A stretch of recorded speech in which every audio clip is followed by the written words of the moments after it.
Find journalism jobs, internships, scholarships, and more at www.cubreporters.org.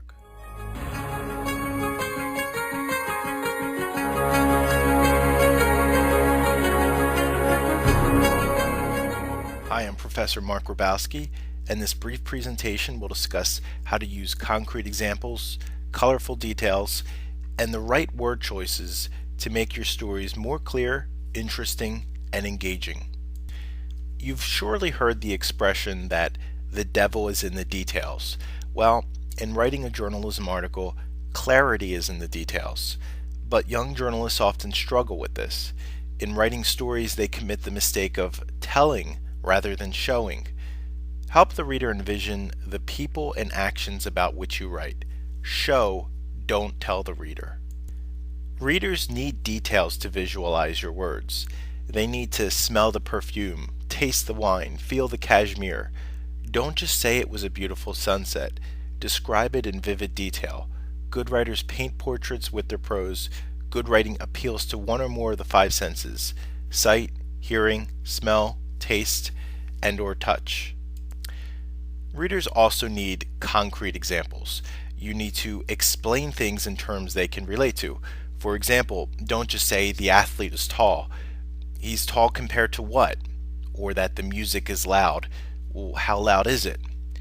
Don't say the teacher was angry. Well, how angry were they? Abstractions like this are ambiguous. To someone who is 6 feet tall, someone tall may be 6'6", but to someone who is 5'2", 6 foot is huge. Therefore, you need to use concrete examples and explanations. Describe things in a way that makes readers able to touch and examine them. Instead of saying some council members, say 4 council members.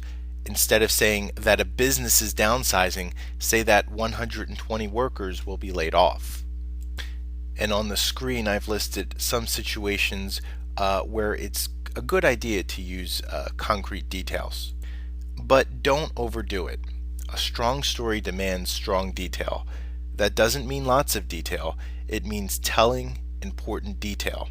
For each detail you use, ask yourself what it adds to the story. Does it help the reader develop a mental image? Does it make the characters seem a little more human and real? Does it present a little irony or humor? Does it help place the reader at the scene? If it just adds a fact you had in your notebook, don't use it. Be demanding of your details. Keep in mind that readers have short attention spans, especially when reading newspapers and websites. Journalists must be ever vigilant in using the most concise yet powerful language possible in order to convey a message or to weave a story. Dry, overly literal words in articles are a waste of language and add no value to them. Similarly, big words can turn off readers as well.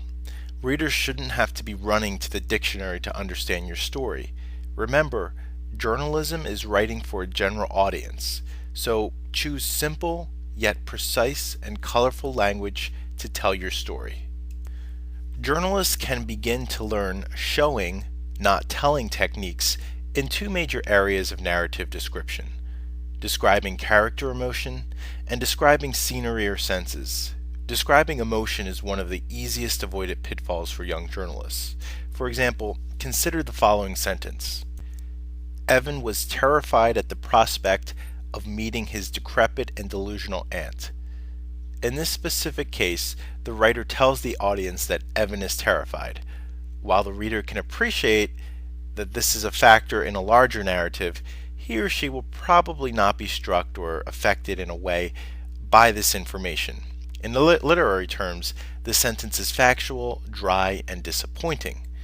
To show Evan's emotion, the journalist must give the critical details that demonstrate the emotion. Is Evan perspiring? Are his hands trembling? Is his mind racing haphazardly from one illogical, hysterical thought to the next? Merely telling readers that Evan is terrified will elicit a minimal emotional or intellectual response. The journalist has a much better chance of appealing to an audience and creating a more detailed and accurate description of the character when she shows Evan's terror rather than simply referring to it. Next, in describing settings and scenery such as landscape, architecture, or weather, many young journalists make the grave mistake of glossing over the details. For example, they might write something like, "It was a hot sunny day," or "the house was falling apart." In the previous sentences, I told you about the scene. Putting aside issues of specificity, I describe the most basic elements of the stage of my story, but I don't show you precisely why or how you should care or feel about that setting. If your story takes place on a hot sunny day, make your readers feel the heat. Use brilliant, vivid language to describe the sun. Show the audience the lightness of the desert air or the thick, muggy atmosphere of a southern cornfield. If the house in your scene is run down, you must show the readers why they should agree with you. Is the roof caving in? Is the front door hanging by a solitary hinge? There are a great many hot, sunny days in ramshackle houses all over the world in any given year, but unless you show your readers the heat and sun and the precise decrepitude of the house, rather than just saying their presence as a fact, the information is practically useless. Keep in mind that the choice of one word instead of another can make all the difference between a good description and a poor description. Be precise in your word choice. Did the coach scream or did he shout? Choose strong words that suggest what they mean. Use specific nouns and verbs, such as granite rather than rock, stroll rather than walk, instead of strings of descriptive words. They add place, clarity, and vigor to writing. Also avoid words like thing and a lot. Choose better synonyms. Descriptive writing is preceded by careful observation and descriptive note-taking. Steve Buttrey, editor of the Cedar Rapids Gazette, offers the following 3 tips. First, take notes on setting. Setting may be an important element of the story, and you won't always know as you're gathering information how important it will be. Take extensive setting notes during idle times in the action and before and after the action. Note the weather, including changes as the action unfolds, the furnishings, the landscape, the wildlife, the artwork, the photographs, the brand names, the personal touches. You might want to ask questions in later interviews about the importance of some of the setting elements. Second, take notes on character. Get notes on the appearance, emotions, mannerisms, speech, movement, and interactions of the characters.